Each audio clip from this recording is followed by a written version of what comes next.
Subscribe कीजिए हमारे channel नूर रज़ा को और बेल आइकन को प्रेस कीजिए, जिससे आपको हमारी न्यू वीडियो की नोटिफिकेशन मिलती रहे। जिस वक्त हुजूर अलैहिस्सलातु व तस्लीम दुनिया से जाने लगे तो सरकार ने अपने अल्लाह से कहा, अल्लाह मौत के वक्त की तकलीफ़ मैं देखना चाहता हूँ कि मरते वक्त तकलीफ़ कितनी होती है। हुजूर को तो कोई तकलीफ़ होनी नहीं थी, क्योंकि हुजूर जिसके सामने अपना चेहरा बेनकाब कर दे उसको मौत की तकलीफ़ नहीं होती, तो हुजूर को तकलीफ़ कैसे हो सकती थी। मगर हुजूर अलैहिस्सलातु व तस्लीम की तमन्ना थी कि मैं देखूं तो सही कि मौत के वक्त तकलीफ़ कैसे होती है। तो उस वक्त अल्लाह ने छोटी सी तकलीफ अपने हबीब पे डाल दी, महबूब आप देख लें कि मरते वक्त कैसी तकलीफ होती है। तो हुजूर अलैहिस्सलाम ने अर्ज किया, मेरे अल्लाह ये तकलीफ जो मुझे हो रही है क्या वो मेरे उम्मतियों को भी होगी, मेरे उम्मतियों को भी। तो इरशाद हुआ, हबीब चूंकि आपने मुतालबा किया, आपने अर्ज की कि जो तकलीफ होती है मैं उसको देखना चाहता हूं, तो जो तकलीफ हम लोगों पे डालते हैं उसका एक हिस्सा आप पे डाला है।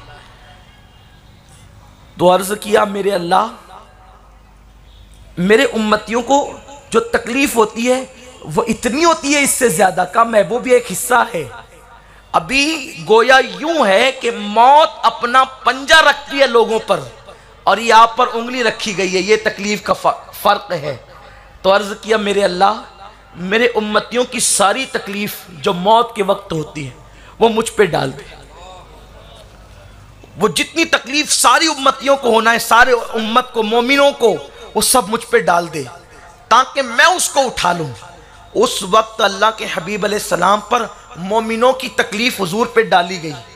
तब उम्मुल मोमिनीन अम्मा आयशा सिद्दीका फरमाती हैं कि हुजूर अलैहिस्सलातु व तस्लीम का जिस्म इतना गर्म हो गया कि हम लोग ठंडे पानी में चादर भिगोकर हुजूर के बदन पे डालते थे और चंद सातों के अंदर वो चादर खुश्क हो जाती थी और हुजूर अलैहिस्सलाम ठंडे पानी में हाथ डाल करके अपने हाथों को भिगो करके चेहरे पे मलते थे और फरमाते थे, हाय मौत की तकलीफ बड़ी दर्दनाक है, मौत की तकलीफ बड़ी दर्दनाक है, मौत की तकलीफ बड़ी दर्दनाक है।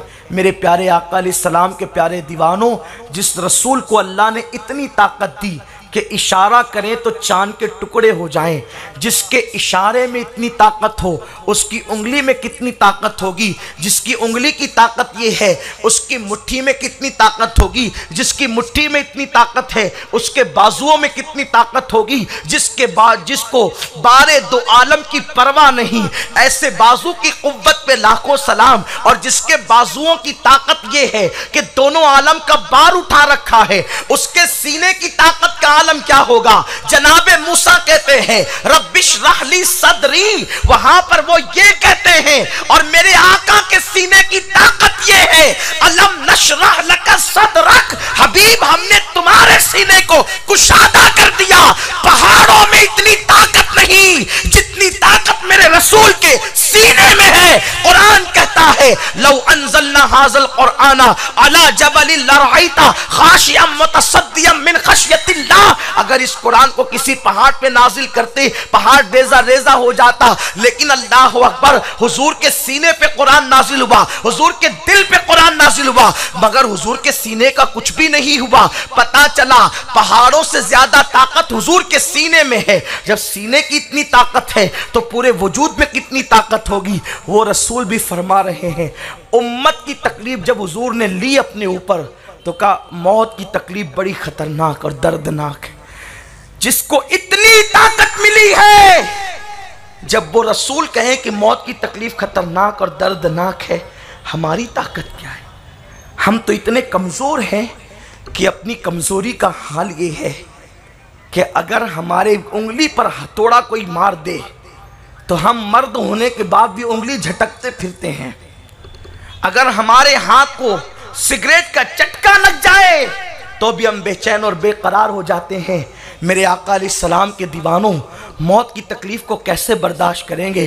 अल्लाह के हबीब सल्लल्लाहु अलैहि वसल्लम फरमाते हैं, जब लोगों को मौत आती है तो उनको इतनी तकलीफ़ होती है, अगर अल्लाह उनके हाथों से जान ना निकाले, अगर अल्लाह उनके पैरों से जान ना निकाले, अगर अल्लाह उनकी ज़बान से जान ना निकाले, तो वो जंगलों बियाबान में पागलों की तरह फिरेंगे। और अगर कोई मुर्दा किसी इंसान को जिंदा होकर यह बता दे कि मरते वक्त तो उसको तकलीफ कितनी हुई है, तो इंसान अपने घरों को छोड़ दे, बिस्तर पे सोना छोड़ दे, लजीज गिजाओं को खाना छोड़ दे और वो जंगलों बियाबान में गारों के अंदर अल्लाह की इबादत करने लगे। मेरे आका अलैहिस्सलाम के प्यारे दीवानों, अल्लाह के हबीब सल्लल्लाहु अलैहि वसल्लम फरमाते हैं कि अगर जानवरों को मौत की तकलीफ बता दी जाती तो कोई बकरी का गोश्त तुमको खाने को न मिलता, किसी जानवर का गोश्त तुमको खाने को न मिलता। अगर मौत की तकलीफ जानवरों को पता चल जाती तो उनका चमड़ा उनकी हड्डी से लग जाता और किसी इंसान को कभी जानवरों का गोश्त खाने को न मिलता। आप मुझे बताएं, मौत की तकलीफ अगर पता चल जाए तो जानवर घुलने लगे। आकाए करीम फरमाते हैं मौत की तकलीफ को जो मैं जानता हूं अगर मैं लोगों को बता दूं तो लोग ऐसे घुलने लगेंगे जैसे पानी के अंदर नमक घुलने लगता है। जिंदगी पर नाश करने वालों, जवानी में अकड़ कर चलने वालों, सूद खा करके अपने जिस्म को खूबसूरत और मोटा करने वालों, जिम के लिए 2-2 घंटे निकाल कर अपने आप के जिस्म की हिफाजत के सामान करने वालों, तुम्हें जिम के लिए 2 घंटे मिलते हैं, नमाज के लिए तुम्हें 20 मिनट का वक्त नहीं मिलता। अगर तुमने जिम के लिए 2 घंटे का वक्त निकाला, कितनी पाबंदी से जाते हो, मेरे बाजू बन जाए, मेरा सीना बन जाए, मेरा जिस्म खूबसूरत हो जाए। हमें इनकार नहीं, जिम जाना है बिल्कुल जाओ, वर्जिश करना है बिल्कुल करो, जिस्म बनाना है बिल्कुल बनाओ, लेकिन आपसे पूछना चाहते हैं, आपने नमाज को तर्क करने के बाद अगर घंटे 2 घंटे जिम करके अपने जिस्म को संवार लिया तो कब्र के कीड़ों का तुमने सामान किया, अपने जिस्म को मोटा किया तो तुमने कब्र के कीड़ों का सामान किया।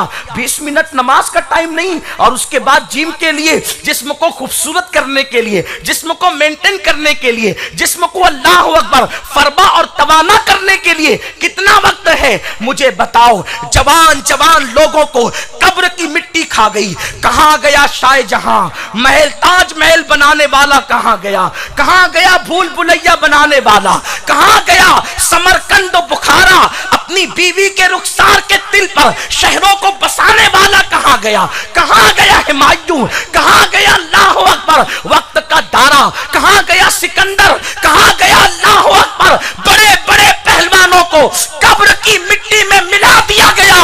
आज लोग बादशाहों का नाम लेने के लिए भी तैयार नहीं, कोई उनकी कब्र पर फातिहा पढ़ने वाला नहीं, बादशाहों को बहैसियत बादशाह समझकर कोई उनकी कब्रों पर जाने वाला नहीं, कोई उनकी फातिहा पढ़ने वाला नहीं, कोई उनको खिरात पेश करने वाला नहीं। हुमायूं का मकबरा अल्लाह अकबर सूना सूना पड़ा है। ताजमहल के अंदर लोग घूमने तो जाते हैं मगर जो शाहजहां की हकीकत को नहीं जानते वो उनको सिर्फ बादशाह समझते हैं, कोई उनके मजार पे फातिहा पढ़ने वाला तक नहीं है। अल्लाह अकबर, कहां गए वो सब, मगर अल्लाह अल्लाह मेरे प्यारे आका अलैहिस्सलाम के प्यारे दीवानों, उन लोगों ने जिन्होंने पेट पर पत्थर बांधे, जिन्होंने फाका कशी की और जिन्होंने कब्र की तैयारी की, जिन्होंने आखिरत की तैयारी की, उनके पर्दा फरमाने को 800 साल बीत गए, लोगों ने उनको नहीं बुलाया।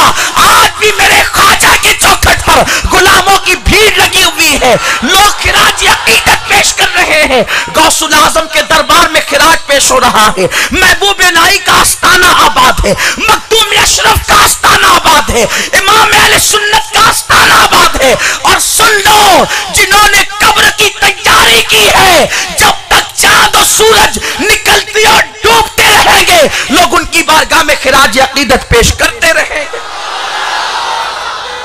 सैयदना सिद्दीक अकबर रदी अल्लाह ताला अन्हु जब मिंबर पे खड़े होकर के खुतबा देते तो सिद्दीक अकबर खुतबा देते हुए इरशाद फरमाते, कहां है महल बनाने वाले, कहां है दौलत पे नाश करने वाले, कहां है खूबसूरत कपड़ों पे इतराने वाले, कहां है अच्छे मकानात पे इतराने वाले।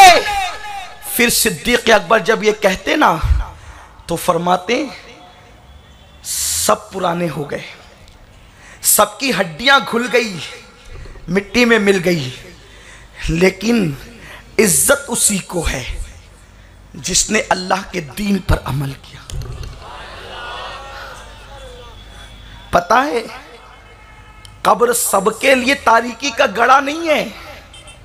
जिन्होंने खुदा को भुलाया उनके लिए तारीकी का गड़ा है, जहन्नम के गड़ों में से गड़ा है, अल्लाह के दर्दनाक अजाबों में से एक अजाब है। लेकिन जिन लोगों ने आखिरत की तैयारी की उनकी कब्र जन्नत के बागों में से एक बाग है। और अल्लाह ने आपको इख्तियार दिया है, चाहे तो नेकी करके अपनी कब्र को जन्नत के बागों में से बाग बनाओ, या फिर गुनाह करके जहन्नम के गड़ों में से गड़ा बनाओ।